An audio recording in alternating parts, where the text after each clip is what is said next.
sahabat museum semua, salam museum di hatiku. Selamat datang di channel Museum Pegadaian. Gimana kabar sahabat hari ini? Semoga sehat selalu ya. Sebelum nonton video ini, jangan lupa like, komen, dan subscribe. Nyalakan juga loncengnya. Sahabat museum, hari ini kita akan membahas tentang Pegadaian Tempel. Pegadaian Tempel, di mana sih Pegadaian Tempel itu? Oke, yuk kita bahas. Kantor Pegadaian Tempel terletak di Dusun Lodoyong, Kelurahan Lumbung Rejo, Kecamatan Tempel, Kabupaten Sleman. Tepatnya berada di tepi Jalan Raya Magelang. Sekilas tentang sejarah Pegadaian. Tentunya kita cukup mengenal BUMN Pegadaian dengan slogan mengatasi masalah tanpa masalah. Pegadaian memiliki sejarah yang panjang sejak zaman pemerintahan VOC atau Fungsi Dagang Belanda. Tercatat tanggal 20 Agustus 1746 pendirian Bank Panining di Batavia atas prakarsa Gubernur Jenderal Baron van Imhoff. Bagaimana dengan sejarah berdirinya Pegadaian di Yogyakarta? Oke.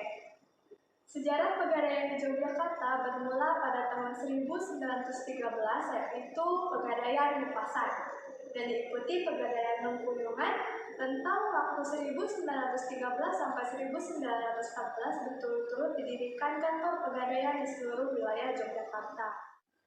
Kantor Pegadaian Tempel dibangun pada tahun 1913 sampai 1914 Masehi bersamaan dengan kantor Pegadaian lainnya di wilayah Yogyakarta. Kantor ini dimonopoli oleh pihak Belanda setelah keluarnya Staatsblad 1914 nomor 794.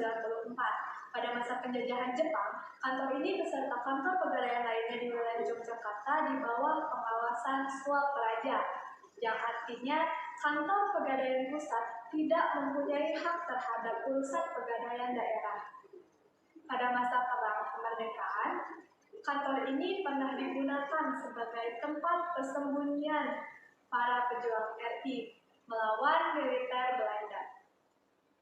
Menurut buku Riwayat Semarang, bisnis gadai di masa kolonial rupanya dibidangi oleh kegiatan perjudian di kalangan rakyat. Dasar orang ketagihan, ketika uang mereka habis di meja judi, barang berharga yang mereka punya digadaikan kepada para bandar untuk ditukar dengan uang, yang selanjutnya mereka pakai kembali untuk berjudi. Bisnis gadai kemudian berkembang dan dijalankan oleh orang Tionghoa dengan sistem PEK, di mana mereka harus menyetor pajak ke kantong pemerintah kolonial. Sayang, sistem PEK tersebut lebih banyak membawa keburukan. Banyak pemilik rumah gadai yang tiada bedanya dengan lintah darat. Para nasabah mereka peras dengan suku bunga yang tinggi agar bisa membayar PEK. Prihatin dengan situasi itu, hampir semua rumah gadai diambil oleh pemerintah Hindia Belanda melalui Staatsblad nomor 131 1901. Pasca kemerdekaan, kantor Pegadaian cabang Tempel beroperasi hingga tahun 2002. Kemudian mengalami masa vakum selama 5 tahun. Sejak tahun 2007, kantor Pegadaian cabang Tempel kembali menjalankan fungsinya sebagai lembaga perkreditan. Dengan menempati bekas rumah dinas kepala cabang Pegadaian di sebelah barat bangunan induk Pegadaian cabang Tempel yang lama. Kantor Pegadaian ini terdiri dari 2 bangunan, yaitu bangunan rumah dinas kepala Pegadaian dan kantor Pegadaian. Arsitektur bangunan kompleks Pegadaian ini menunjukkan ciri bangunan tradisional Jawa yang terdapat pengaruh gaya arsitektur Inggris. Ciri bangunan tradisional Jawa nampak dari bangunan atap limasan pada bangunan rumah dinas dan atap tipe kampung pada bangunan kantor. Di Pegadaian Tempel ini terdapat jendela loket yang berjumlah 12 buah. Apabila barang yang digadaikan cukup besar, maka barang itu akan dimasukkan lewat pintu besar yang berada di sebelah barat Pegadaian, seperti ini. Lokasi Pegadaian Tempel berada di dekat Pasar Tempel, di daerah pelosok. Pemerintah kolonial sengaja membuka Pegadaian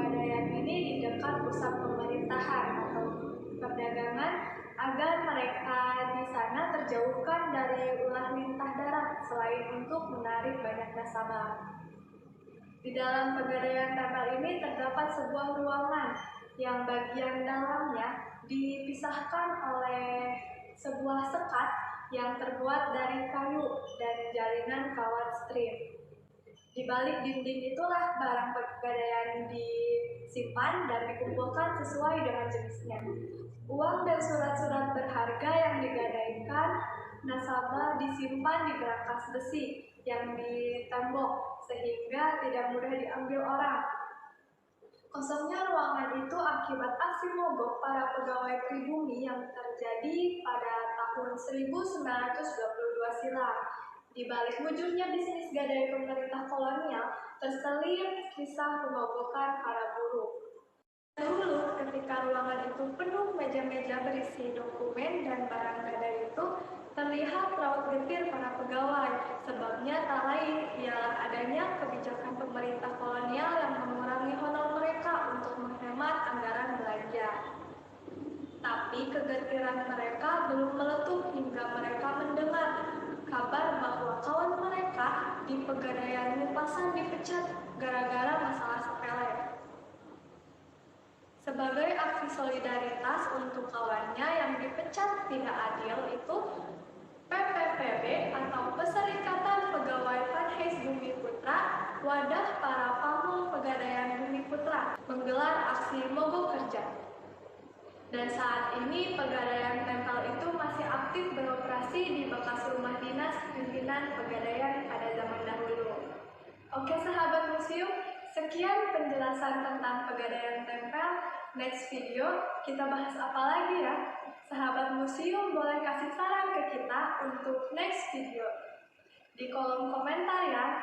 Oh iya, jangan lupa juga follow Instagram dan TikTok kami ya. Kalau ada saran untuk museum atau hal lain, bisa langsung DM aja ke Instagram kita. Link Instagram dan link TikTok tertera di deskripsi video ini ya. Sampai jumpa di video selanjutnya. Salam museum, museum di hatiku. Terima kasih.